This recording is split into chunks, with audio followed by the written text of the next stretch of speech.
temps fort de l'actu du jour et ce coup d'arrêt pour Johnson & Johnson.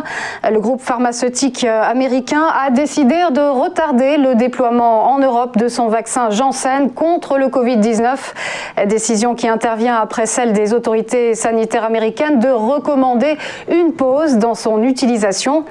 Des cas de thrombose sont apparus chez quelques vaccinés, mais pour l'heure, pas de lien de causalité établi avec Janssen.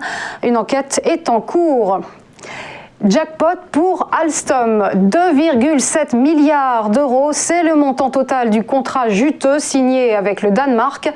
Copenhague qui a acheté une centaine de trains au constructeur ferroviaire français. C'est tout simplement la plus grosse commande de toute l'histoire des chemins de fer danois.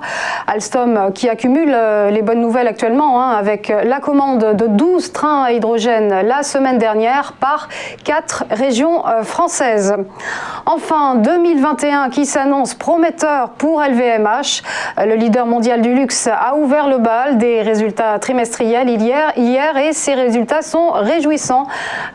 Plus que réjouissants, même son chiffre d'affaires a grimpé de 32% par rapport à 2020 et de 8% par rapport à 2019, année pré-pandémique.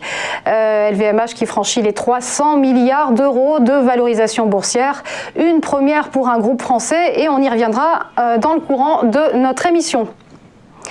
On passe au point bourse et petit rappel de la clôture des marchés financiers hier. Le CAC est resté tonique, plus 0,36% à 6184 points.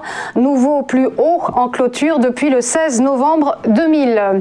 Le DAX, lui, a terminé en petite hausse, plus 0,13%. Du côté de Wall Street, le Dow Jones est en léger repli, moins 0,20%. Et pour le Nasdaq, belle hausse, plus 1,05%. Direction l'Asie, rapidement, avec le Nikkei qui chute à moins 0,42%.